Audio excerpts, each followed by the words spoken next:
समाचार में सबसे पहले बात चिलचिलाती गर्मी पर राहत की बौछार करने वाले मानसून की कर लेते हैं, जो कि अब पूरी रफ्तार से आगे बढ़ रहा है और आने वाले 1 से 2 दिन में पूरे देश को कवर कर लेगा।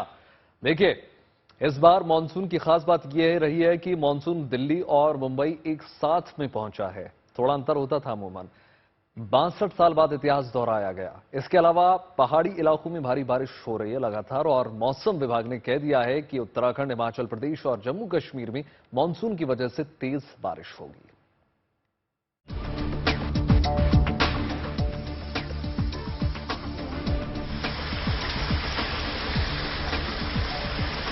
देश भर में मानसून ने असर दिखाना शुरू कर दिया है। दिल्ली और मुंबई में भी मानसून का इंतजार खत्म हो गया है, तो कुछ राज्यों में 1-2 दिन में मानसून दस्तक देगा। अच्छी बात यह है कि इस बार 62 साल बाद मुंबई और दिल्ली में एक साथ मानसून ने एंट्री मारी है। मानसून अभी अच्छे स्टेट में है भारत के ऊपर और ये सक्रिय है, मैं बोलता हूँ। और पास्ट 24 आवर्स से मानसून आगे बढ़े हैं, काफी आगे तक आगे बढ़े हैं। जैसे कि एंटायर महाराष्ट्र में मानसून आ चुके हैं, एंटायर मध्य प्रदेश, एंटायर उत्तर प्रदेश से मानसून आ चुके हैं, दिल्ली में मानसून आ चुके हैं, मुंबई में मानसून आ चुके हैं।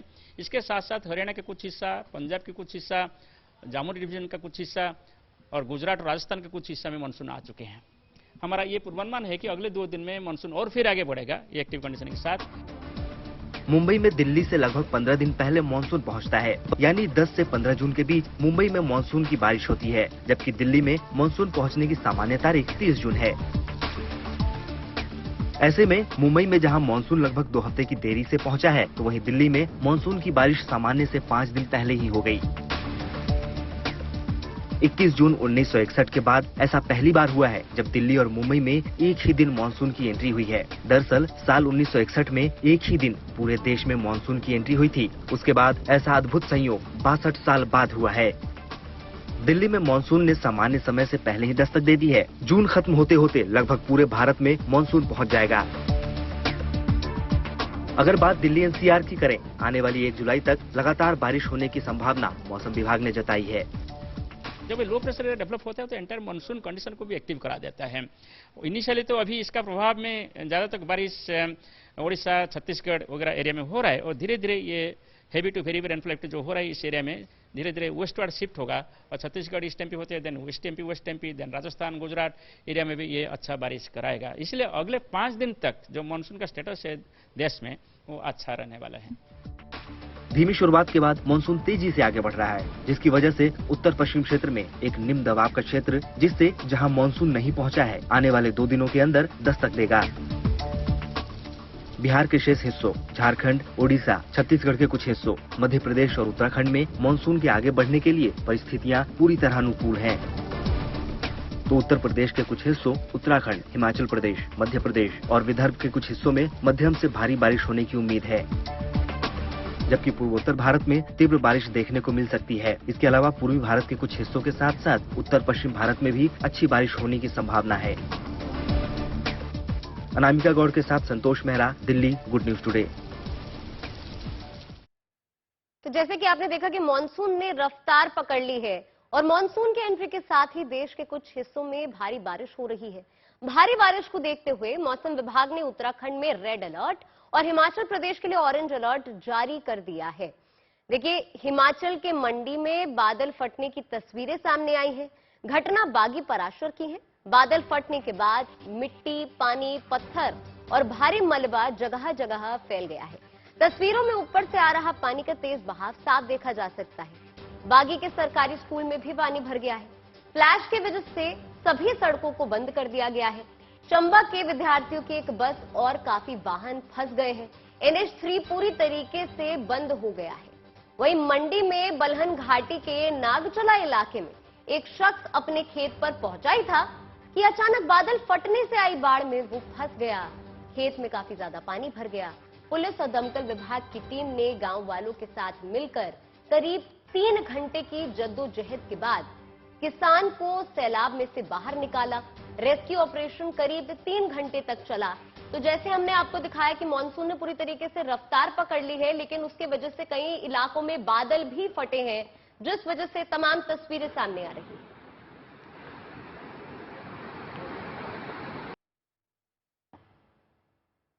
और इसी क्रम में जैसा कि हमने आपको बताया, दिल्ली और महाराष्ट्र में 62 साल बाद रविवार को एक साथ मानसून ने दस्तक दी। मौसम विभाग के मुताबिक आज मानसून दोनों राज्यों को पूरी तरीके से कवर कर लेगा। मुंबई समेत महाराष्ट्र के कुछ इलाकों में आज भारी बारिश से लेकर ऑरेंज अलर्ट जारी कर दिया गया है। और आपको बता दें, देश के 23 राज्यों में अगले 3 दिन भारी से बहुत भारी बारिश का अनुमान जताया गया है। इनमें देखिए, मध्य प्रदेश, राजस्थान, दिल्ली, पश्चिमी उत्तर प्रदेश, पंजाब, हरियाणा, चंडीगढ़, हिमाचल और ओडिशा, झारखंड, बिहार, पश्चिम बंगाल, नागालैंड, असम, मेघालय, सिक्किम, अरुणाचल प्रदेश, मणिपुर, मिजोरम, केरल और कर्नाटक शामिल हो जाता है। ग्राफिक्स के जरिए समझने की कोशिश कीजिए। उत्तराखंड में हो रही बारिश चारधाम यात्रियों की परीक्षा ले रही है।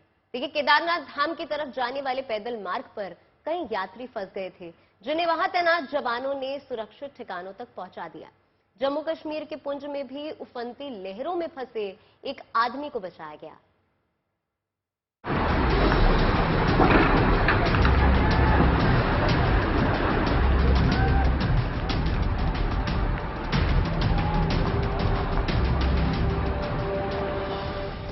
उत्तराखंड में मानसून की दस्तक के साथ नदी नाले उफान पर हैं।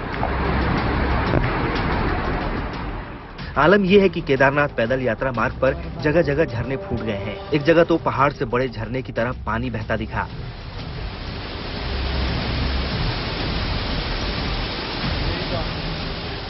ऐसे में सैलाब का तेवर देख वहां तैनात जवानों ने यात्रियों को आगे बढ़ने से रोक दिया। बारिश बंद होने तक यात्रियों को खुले आसमान के नीचे इंतजार करना पड़ा। बाद में झरने का पानी कम हुआ और फिर सुरक्षा कर्मियों ने यात्रियों को वहां से सुरक्षित निकाला। उफनती लहरों का तांडव जम्मू कश्मीर के पुंछ में भी दिखा।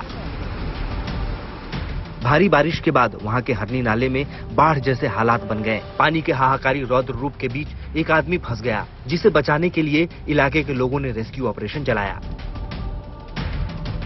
किसी तरह 2 लोग उफनती लहरों को पार कर उस आदमी तक पहुंचे और फिर धीरे धीरे डंडे के सहारे उस आदमी को किनारे लेकर आए। भारी बारिश को देखते हुए मौसम विभाग और स्थानीय प्रशासन की तरफ से लोगों को पहाड़ों पर जाने से बचने की सलाह दी जा रही है। Bureau report, good news today.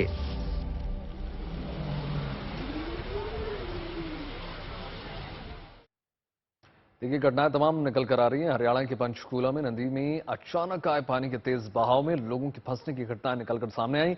एक जगह 7 लोग सैलाब के बीच में फंस गए, जिसके बाद उन्हें सुरक्षित बचाने का काम जारी हुआ। वहीं एक जगह गाड़ी समेत एक महिला पानी में फंस गई, वो बहने लग गई। काफी मशक्कत के बाद आखिरकार उस महिला को बाहर निकाला गया। मानसून में देवदूत मिशन जिंदगी में लगातार जुटे हुए।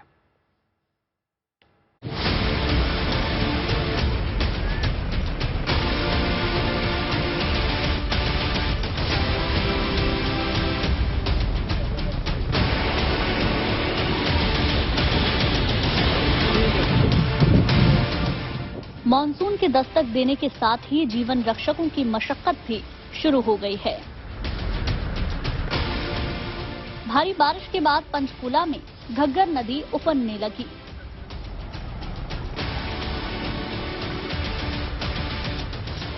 यहां सेक्टर 27 के पास नदी को पार करते हुए 2 महिला समेत 7 लोग फंस गए।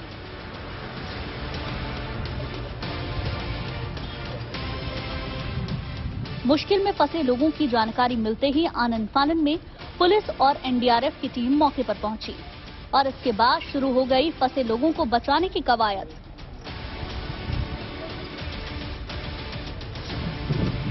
एनडीआरएफ की टीम फंसे सभी 7 लोगों को बचाने के लिए मोर्चे पर डट गई। दरअसल नदी को पार करते वक्त अचानक पानी का बहाव तेज हो गया, जिसके चलते 7 लोग बीच में ही अटक गए। मौके पर पुलिस के साथ ही एनडीआरएफ की टीम भी पहुंच गई और फिर सभी फंसे लोगों को सुरक्षित बचाने के लिए एनडीआरएफ की टीम रेस्क्यू ऑपरेशन को अंजाम देने में जुट गई। प्रशासन ने लोगों को चेतावनी दी है कि नदी नालों के तटों पर न जाएं, क्योंकि इन नदी नालों का जलस्तर लगातार बढ़ता जा रहा है और उनको इन नदी तटों से दूर रहना चाहिए। 7 लोगों को बचाने के ऑपरेशन से पहले घग्गर नदी की गरजती लहरों में एक गाड़ी भी फंस गई।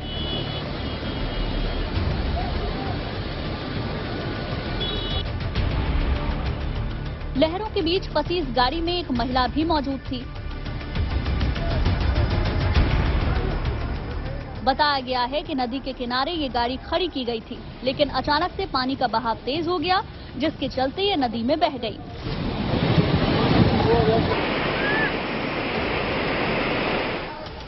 इसके बाद शुरू हुआ महिला को बचाने का ऑपरेशन, लेकिन रेस्क्यू करने वालों के लिए ये मिशन आसान नहीं था। इसके बाद बचाने वालों में से एक शख्स ने गाड़ी के अंदर जाकर महिला को रस्सियों से बांधा और फिर उसे बाहर निकाला गया। इस वक्त हम लोग पंचकुला की घग्गर नदी के तट पर मौजूद हैं। मेरे दाईं ओर आप देखें तो इस नदी में अचानक बाढ़ आ गई है और इस बाढ़ में एक कार फंसी हुई हम देख सकते हैं। इस कार में एक महिला थी, उस महिला को अब रेस्क्यू कर लिया गया है। महिला को सुरक्षित निकालने के बाद एम्बुलेंस से अस्पताल ले जाया गया। इसके बाद पानी में फंसी गाड़ी को भी क्रेन की मदद से बाहर निकालने की कवायद की गई। पंचकुला से सतेंद्र चौहान और मंजीत सहगल के साथ bureau report, good news today. तो चलिए इससे पहले आगे बढ़े, बात इस वक्त की बड़ी खबर की कर लेते हैं। हिमाचल के मंडी में लैंडस्लाइड हुआ है, जिसके बाद रास्ता बंद कर दिया गया है और सैकड़ों लोग बीच रास्ते में फंस गए हैं। आपको यहाँ पे बता दें कि लैंडस्लाइड हो गया हिमाचल के मंडी में। हालांकि प्रशासन रास्ता खुलवाने के काम में लगातार जुटा हुआ है और जो लोग बीच रास्ते में फंसे हैं उन्हें जरूरत की हर चीज पहुंचाई जा रही है। इस बात को सुनिश्चित किया जा रहा है और उम्मीद है कि रास्ता जल्द ही खुलवाया भी जाएगा और वाहनों की आवाजाही एक बार फिर से शुरू हो जाएगी। इस वक्त की बड़ी खबर हम आपको बता रहे हैं GNT पे कि हिमाचल के मंडी में लैंडस्लाइड की खबर सामने आ रही है। इस वजह से यातायात बाधित हो गया है। जो वाहन है वो इस लैंडस्लाइड के चलते फंस गए। हालांकि प्रशासन की ओर से पूरी कोशिश की जा रही है कि एक बार फिर से आवाजाही को शुरू कर दिया जाए और जो लोग इस लैंडस्लाइड के चलते फंस गए हैं उन तक हर जरूरी चीज पहुंचाई जा सके। देखिए, बात कुछ और खबरों की हो जाए। आने वाले दिनों में यमुना नदी में अगर बोट चलती हुई आपको दिखाई दे जाए तो कोई बड़ी बात नहीं है। इसके लिए पूरी तैयारियां की जा रही है। नौसेना की नाव ने इसके लिए दिल्ली के सिग्नेचर ब्रिज से ITO बैराज तक का सफर पूरा किया और इस यमुना में नौवाहन की क्षमता का बाकायदा जायजा लिया गया, जिसमें यह पता चला कि दिल्ली में यमुना नदी में बोट चलाई जा सकती है। पूरी रिपोर्ट देखिए।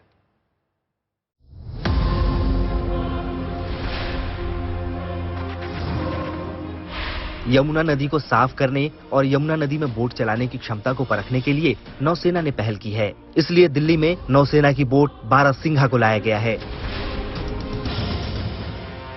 इस बोट से दिल्ली के सिग्नेचर ब्रिज और ITO बैराज के बीच पहली यात्रा की गई। सिग्नेचर ब्रिज और ITO बैराज के बीच यमुना का निरीक्षण करने के बाद उपराज्यपाल ने नौसेना से एक बोट उपलब्ध कराने की मांग की थी। यमुना की नौगम्यता का परीक्षण करने के लिए इस बोट को चलाया गया। ये परीक्षण सफल भी रहा और अब कोशिश की जा रही है कि भारत की अन्य नदियों की तरह यमुना में भी जो नावें हैं वो चल सके। एंटरटेनमेंट के लिए, ट्रांसपोर्ट के लिए इस नदी में इन बोटों को चलाया जाएगा। नौसेना की इस बोट को सड़क मार्ग से कोच्चि से दिल्ली लाया गया और यमुना में उतारा गया। इस बोट से एक तरफ यमुना की सफाई होगी तो दूसरी तरफ लोग बोटिंग का आनंद ले सकेंगे और जब ये नियमित रूप से चलने लगेगी तो दिल्ली वालों को परिवहन का एक और साधन उपलब्ध होगा। उम्मीद है कि इस पहल से दिल्ली वालों का जुड़ाव यमुना से और गहरा होगा। अगर यमुना में ऐसी बोटें चलेंगी तो यमुना की सफाई भी होगी और लोग यमुना से जुड़े भी रहेंगे। दिल्ली में यमुना की सफाई का जिम्मा उपराज्यपाल ने उठाया है और हाल के दिनों में उन्हें कई बार यमुना को सुंदर और स्वच्छ बनाने के अभियान का जायजा लेते हुए देखा गया है। यमुना के घाटों को भी निखारने का काम चल रहा है। दिल्ली से अनामिका गौड़ के साथ bureau report, good news today.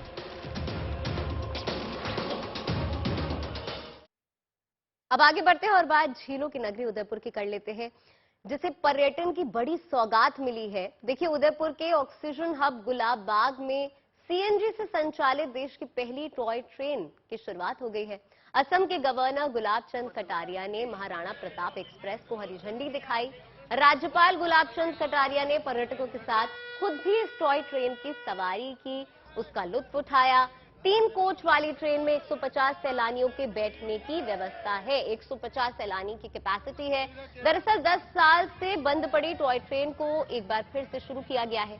पर्यटकों को दिखाएंगे कि गुलाब बाग के दिलकश नजारे। इस दौरान अगर आप टॉय ट्रेन का सफर कर रहे हैं तो आपको गुलाब बाग का दिलकश नजारा देखने को मिलेगा।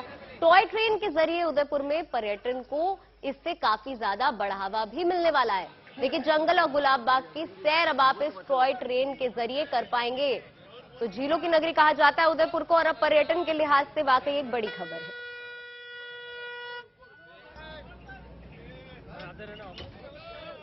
बात कुछ और खबरों की हो जाती है कि प्रधानमंत्री नरेंद्र मोदी अमेरिका और मिस्र की यात्रा करके स्वदेश अब वापस लौट आए हैं।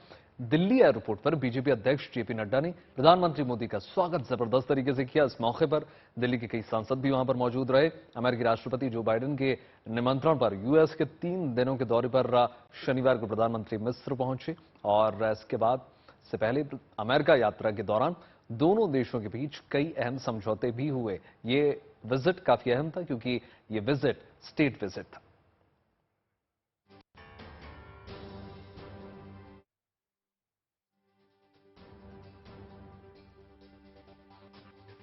आज प्रधानमंत्री जी की जो भारत की आज इस एयरपोर्ट पे भारत के जब उतरते समय जो उनकी प्रसन्नता थी, मैं तो उसी प्रसन्नता में बहुत कुछ अर्थ निकाल रहा हूं।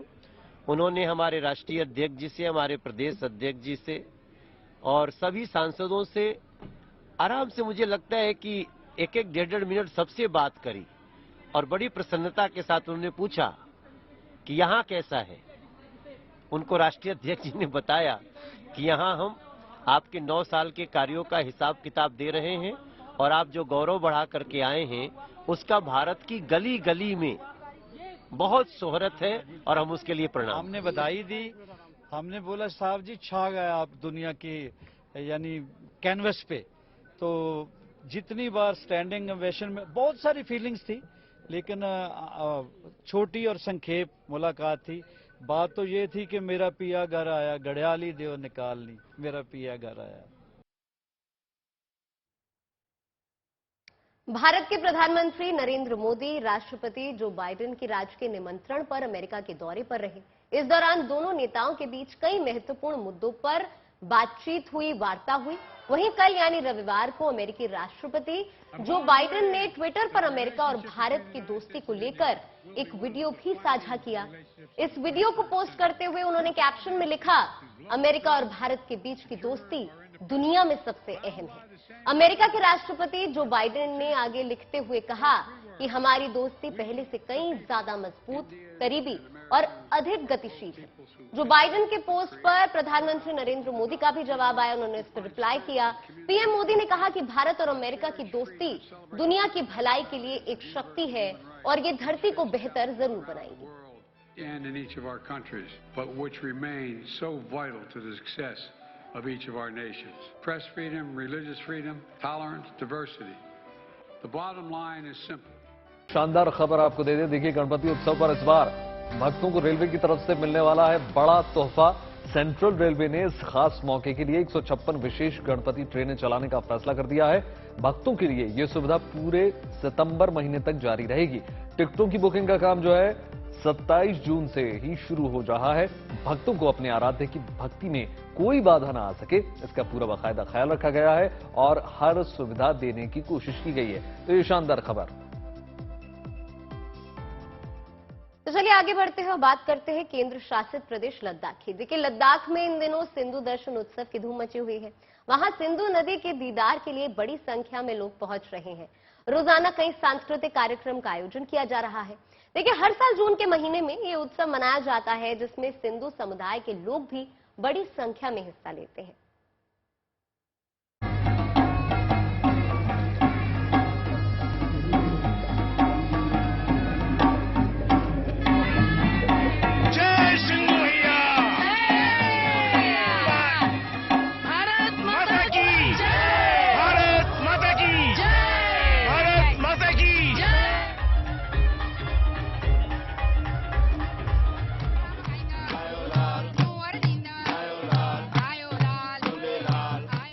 संगीत की ये महफिल सजी है सिंधु नदी के तट पर। मौका है सिंधु दर्शन उत्सव का।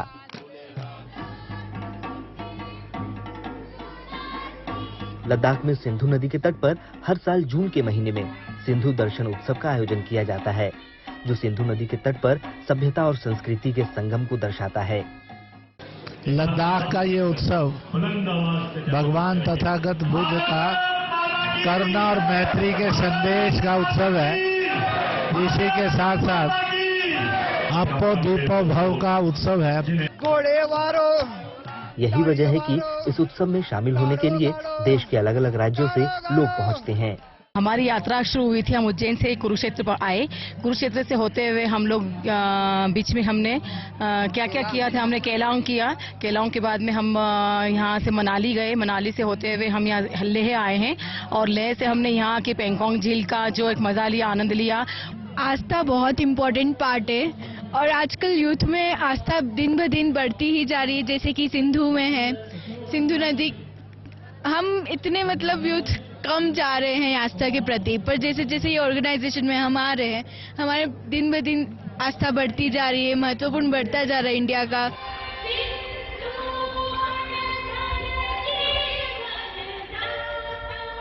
उत्सव के साथ पवित्र सिंधु नदी के किनारे आस्था का मेला भी सजता है। यहाँ कोई नदी की पूजा करता है तो कोई अर्घ देकर अपना सम्मान प्रकट करता है। ये हम हमारे इष्ट देव को प्रसन्न करने के लिए ये सब सजा के उनको अर्पण करते हैं, क्योंकि इसमें 7 फल है अलग अलग, और ये बेराना साहब है, ये जोत है, ये जोत हम परवान करते हैं। इस महोत्सव से जुड़ी यादों को संजोने के लिए छोटे छोटे घाट बनाए गए हैं, जहाँ लोग फोटोग्राफी या सेल्फी ले सकते हैं। जय सिंधु मैया, भारत माता की जय, भारत माता की जय।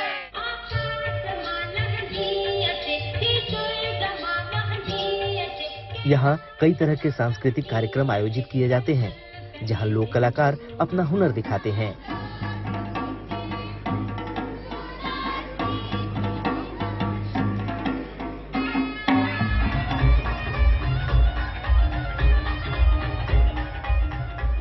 इतना ही नहीं, देशभक्ति के तराने भी यहाँ के फिजा में गूंजते हैं।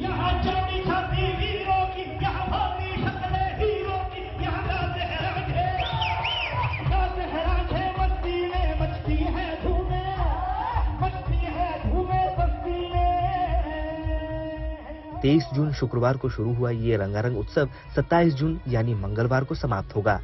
लेह से अशरफ वाणी, गुड न्यूज टुडे। अब बात करते हैं गुवाहाटी में मां कामाख्या के दरबार की। यहां इन दिनों अंबुबाची मेले की धूम मची हुई है। इस मेले में दूर दूर से मां के भक्त पहुंच रहे हैं। मान्यता यह है कि इन दिनों में गुवाहाटी में कोई भी शुभ काम नहीं होते हैं। अंबुबाची मेले में माता रानी के दर्शन के लिए आए लोगों को प्रसाद में लाल वस्त्र दिया जाता है। इसे अंबुबाची वस्त्र कहा जाता है और उर्वरकता और उन्नति से जुड़े इस मेले में भक्त जो है मां से सुख समृद्धि की कामना करते हैं। देखिए,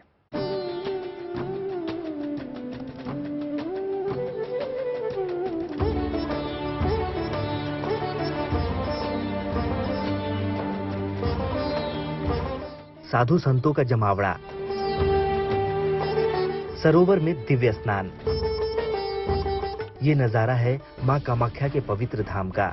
ये मौका है मंदिर परिसर में हर साल होने वाले अंबुबाची मेले का। कामाख्या देवी मंदिर को लेकर मान्यता है कि वहां माता हर साल रजस्वला होती हैं। रजस्वला होने पर ही इस मेले का आयोजन किया जाता है। मां के रजस्वला होने पर 3 दिनों तक गुवाहाटी में कोई मंगल कार्य नहीं होते। इस समय देवी मां कामाख्या भी रजस्वला होते हैं। रजस्वला का मान्यता ऊपर बेस करके ये अंबुबाची उत्सव यहाँ पे माना जाता है। तो 3 दिन के लिए हम लोग का इसी समय में माँ का द्वार पूजा पाठ कुछ नहीं होते हैं। चौथे दिन कामाख्या देवी की मूर्ति को स्नान कराकर वैदिक अनुष्ठान करके मंदिर को दोबारा खोल दिया जाता है। मान्यता है कि जिस समय मां रजस्वला होती हैं, उस समय मंदिर में एक सफेद वस्त्र रखा जाता है। ये वस्त्र लाल रंग का हो जाता है। अंबुबाची मेले में माता रानी के दर्शन के लिए आए लोगों को प्रसाद में लाल वस्त्र दिया जाता है। इसके पूरी की तरह मध्य प्रदेश के भोपाल और तमिलनाडु के चेन्नई में रथ यात्रा निकाली गई। भगवान जगन्नाथ की रथ को खींचने के लिए बड़ी संख्या में श्रद्धालु इसमें शामिल हुए। यात्रा के दौरान कुछ लोगों ने सड़क की सफाई भी की, तो किसी ने भगवान जगन्नाथ के रथ को काफी खूबसूरती से उस पर फूल बरसाए। देखिए, इस्कॉन की ओर से आयोजित रथ यात्रा का उद्देश्य विश्व में शांति और एकता को बढ़ावा देना है।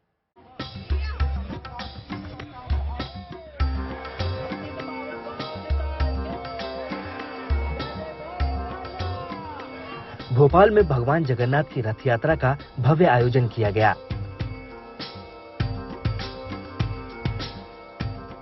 रंग बिरंगे फूलों से सजे रथ पर भगवान जगन्नाथ, बलदेव और सुभद्रा शहर के भ्रमण के लिए निकले।